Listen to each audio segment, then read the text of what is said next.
नारद जी ब्रह्मा जी से कहने लगे, हे देव, मुनि श्रेष्ठ दधीच ने विष्णु को शाप किस कारण दिया था। नारद के वचनों को सुनकर के ब्रह्मा जी कहने लगे, हे महातेजस्वी राजा शुभ, एक महातेजस्वी राजा शुभ था जो दधीच का मित्र था। तप के प्रसंग से शुभ में और दधीच में विवाद हुआ जो तीनों लोकों में विख्यात हुआ। एक बार शिव भक्त दधीच ने कहा, ब्राह्मण तीनों वर्णों में श्रेष्ठ है।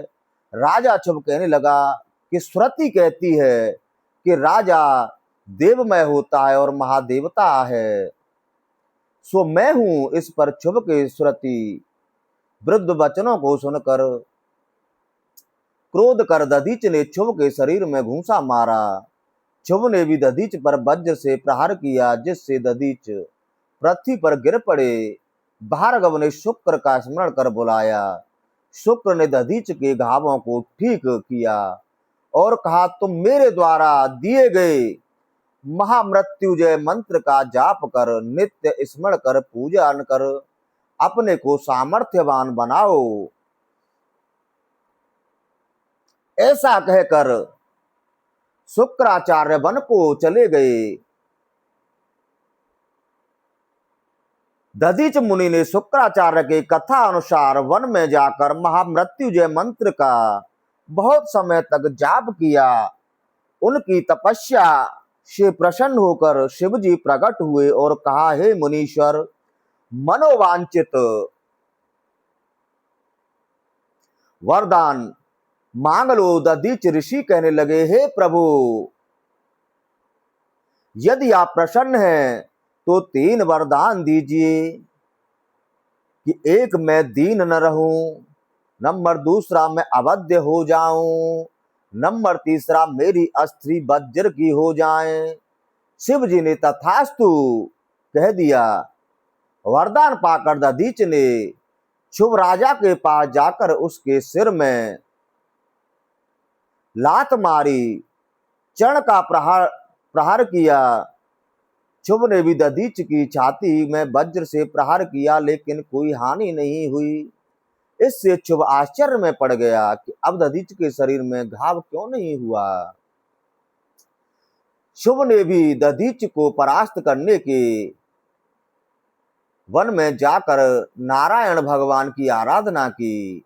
उसके तप से प्रसन्न होकर नारायण ने शुभ को दर्शन दिए।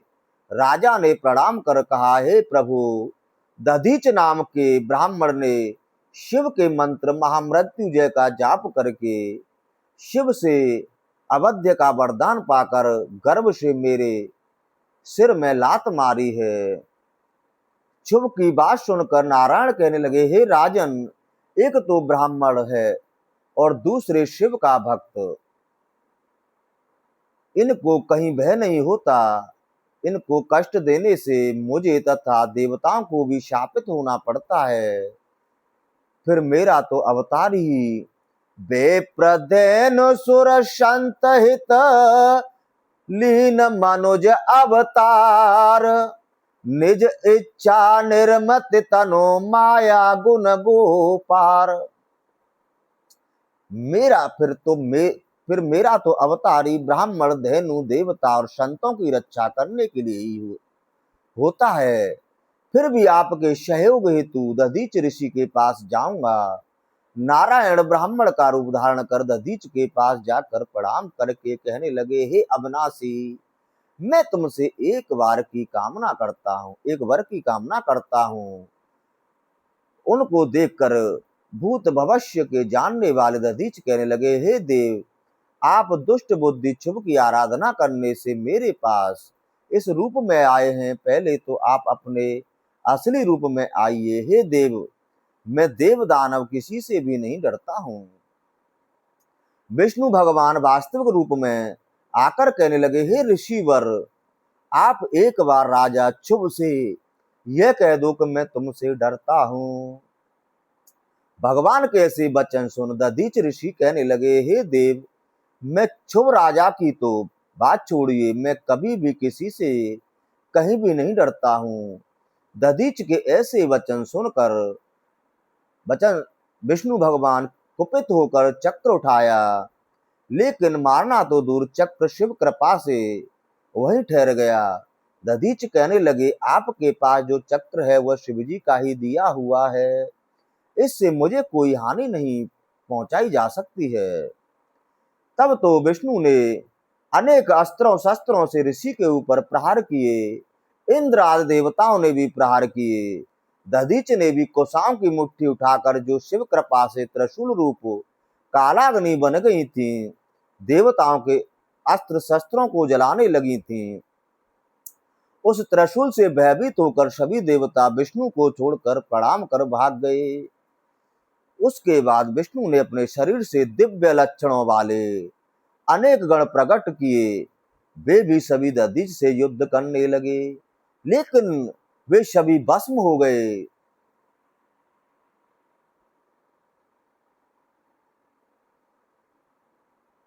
दधीच ने विष्णु को अपने शरीर में संपूर्ण ब्रह्मांड दिखाया। विष्णु माया का प्रयोग करने लगे। दधीच बोले, मंत्र माया से क्या होता, आप युद्ध करिए।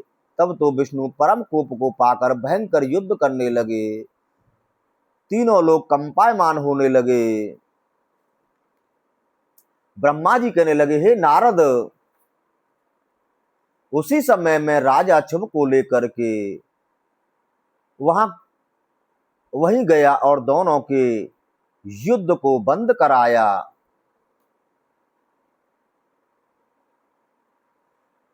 विष्णु ने कहा, और शुभ ने दधीच के पास जाकर के प्रणाम किया और स्तुति कर कहने लगे, हे शिव भक्तों में शिरोमणि मुनि श्रेष्ठ, आप प्रसन्न हो। हम आपको जानने में समर्थ नहीं हो सके हैं। राजा और विष्णु की स्तुति सुनकर ऋषि ने सब पर कृपा की, परंतु फिर विष्णु और देवताओं को देखकर क्रोध करके शाप दिया। हे विष्णु के सहयोगी देवता और ऋषियों, आप सभी अपने गणों सहित शिवजी की कोपाग्नि से प्रभाव को प्राप्त होंगे। इसके बाद दधीच राजा शुभ से कहने लगे, अब आपने जान लिया कि ब्राह्मण और देवता राजाओं से भी पूज्य होते हैं। ऐसे कह दधीच अपने स्थान को और राजा शुभ अपने राज्य को मुनि को प्रणाम कर चले गए। उसी समय वह स्थान स्थानेश्वर नाम का तीर्थ हो गया। शिव भक्त वह जनता यहाँ पर आकर दर्शन करके शिवजी की सायुज्य मुक्ति को प्राप्त करते हैं। बोलो हर हर महादेव। बोल नमः पार्वती पतये हर हर महादेव। बोल बम का नारा है, बाबा एक सहारा है। एक लोटा जल सभी कष्टों का हल। अब शिव महापुराण की कथा वर्णन करती है कि नारद जी कहने लगे, हे तात, वीरभद्र के उत्पात के पश्चात क्या हुआ। ब्रह्मा जी कहने लगे, हे नारद, रुद्र गणों से पराजित छिन्न भिन्न अंगों वाले देवता ऋषि मेरे लोक में आए और अपने अपने कलेशों को और दक्ष की मृत्यु का समाचार मुझे सुनाया। दक्ष की मृत्यु का समाचार सुनकर मुझे बड़ा कष्ट हुआ और सोचने लगा कि क्या करूं जिससे दक्ष जीवित हो जाए और यज्ञ भी संपन्न हो जाए। मैं और सभी देवता विष्णु के पास गए और सभी समाचार सुनाया। विष्णु भगवान कहने लगे, हे ब्रह्मा जी, शिव परमेश्वर का सभी देवों ने अपराध किया है। शिव का भाग दिए बिना ही यज्ञ प्रारंभ कर दिया और फिर सती का देह त्याग महान कलंक हो गया। आप सभी देवता ऋषि शिव के पास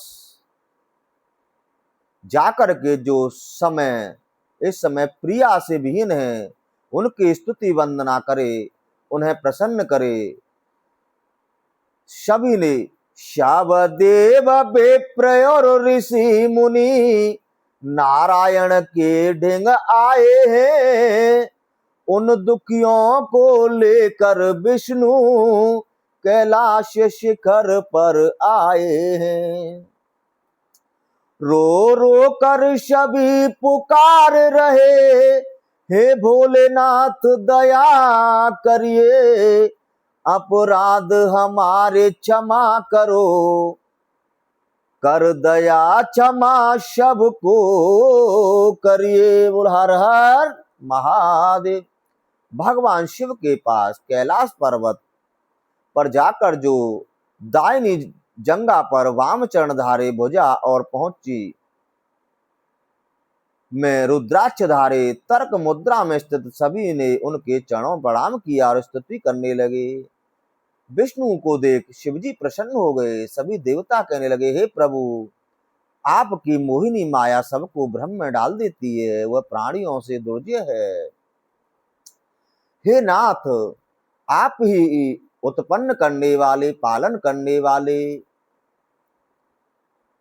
ऊर्णपट के समान क्रिया करते हैं। हे रुद्र, हे शांत, हे परमात्मा, महेश और ज्योति स्वरूप, आपको हम बार बार प्रणाम करते हैं।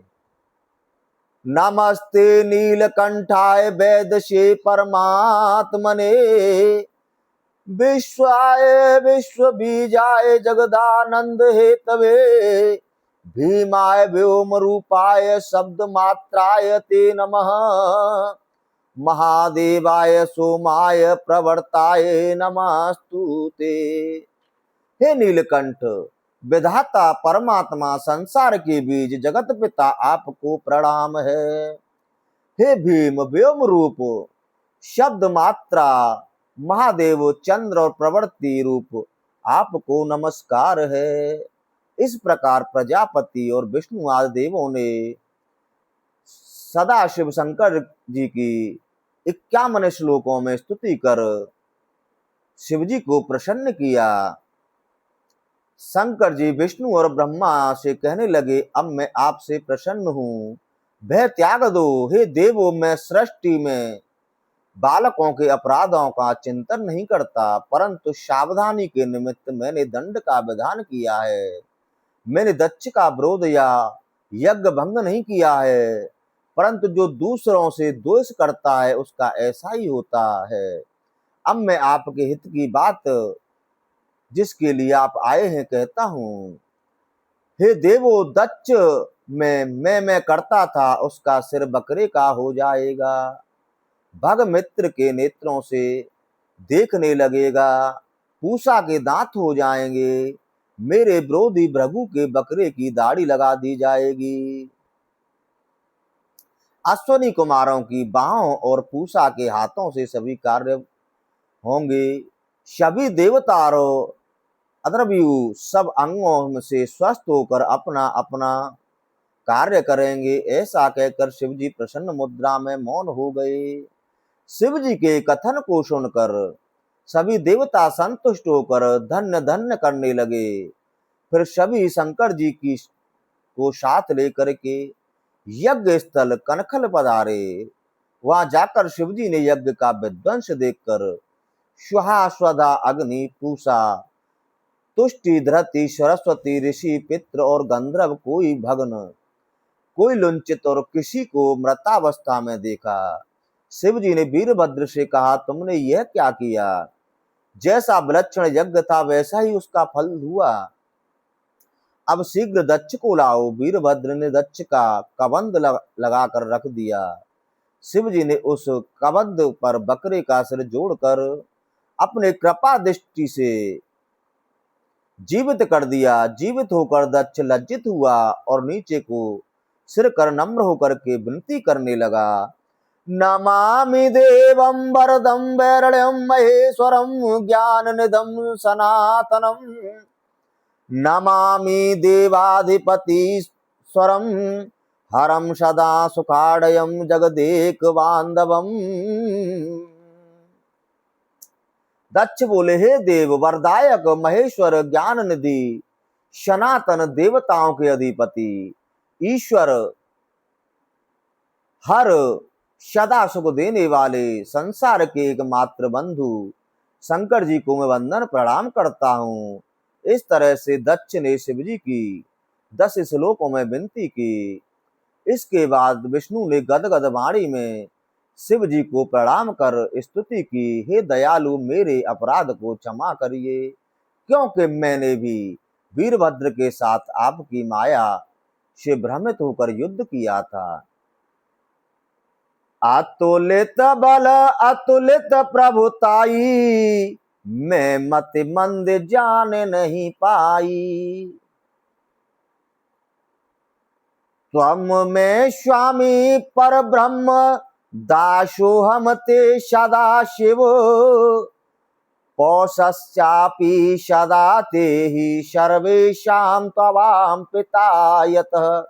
विष्णु बोले, हे प्रभु आप परम ब्रह्म दीन बंधु दया सागर हो। हे प्रभु मैं आपका दास हूँ, आपको सदैव हमारा पालन करना चाहिए, क्योंकि आप हमारे पिता हैं। तदनंतर ब्रह्मा जी विनती करने लगे, देव देव महादेव करुणा सागर प्रभो, स्वतंत्र परमात्मा त्वं परमेशो अद्यो अव्ययः। ब्रह्मा ने कहा, हे देवों के देव महादेव, हे करुणा सागर प्रभु आप परमेश्वर स्वतंत्र अद्वैत और अविनाशी हो। हे देवादिदेव आप सभी देवों के अपराधों को क्षमा करके दक्ष के संपूर्ण यज्ञ को पूर्ण करा के मंगल करिए। विष्णु और ब्रह्मा जी की विनती सुनकर शिव जी कहने लगे, हे दक्ष संसार में 4 प्रकार के भक्त आर्त जिज्ञासु अर्थार्थी और ज्ञानी हैं। इनमें ज्ञानी मुझे प्रिय हैं, क्योंकि वो मेरा ही रूप है। शृणु दक्ष प्रवक्ष्यामि प्रसन्नोऽस्मि प्रजापते, भक्तादीनः सदा वे स्वतंत्रो अप्यखिलेश्वर। महादेव बोले, हे दक्ष मैं प्रसन्न हूँ, अब जो कहता हूँ उसे सुनो। यद्यपि मैं सबका ईश्वर स्वतंत्र हूँ, फिर भी मैं भक्तों के अधीन हूँ। हे दक्ष मैं गुणमयी माया में प्रवेश कर जगत की उत्पत्ति पालन और संहार करता हूँ, क्रिया के द्वारा नाम धारण करता हूँ। वास्तव में मैं एक ही हूँ, जो हम तीनों देवों में कोई भेद नहीं देखता, वही शांति को प्राप्त करता है।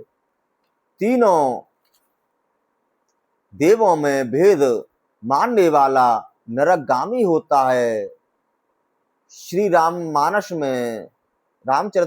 में श्री राम कहते हैं, शंकर प्रिय मम द्रोही शिव द्रोही मम दास, ते नर करहि कलप भरे घोर नरक में हूँ बास।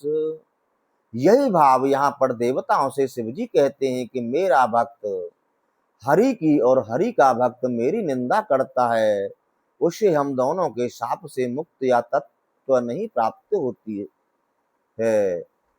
शिव के ऐसे वचनों को सुन सभी देवगण और दक्ष प्रसन्न हुए। दक्ष ने परिवार सहित शिव का भजन पूजन किया और यज्ञ संपन्न किया। हे नारद मैं और विष्णु तथा सभी ने शिव जी को पूर्ण भाग देकर के अपना अपना भाग भी प्राप्त किया, और सभी प्रसन्न होकर के अपने अपने स्थानों को चले गए। भगवान शिव भी कैलाश पर आकर गणों से सती का स्मरण करके उसकी कथा कहने लगे। इस आख्यान को सुनने वाले प्राणी सदा गति को प्राप्त करते हैं। कालांतर में दक्ष कन्या सती ने हिमालय के यहाँ पर जन्म लेकर पुनः महातप करके शिव को ही अर्धांगिनी होकर जगत में अनेक लीलाएं की थीं। जो इस कथा को सुनते हैं और भक्तों को सुनाते हैं, उनकी सभी मनोरथ पूर्ण होते हैं और वह परम गति को प्राप्त करता है। शिव नाम जप मंगलकारी है।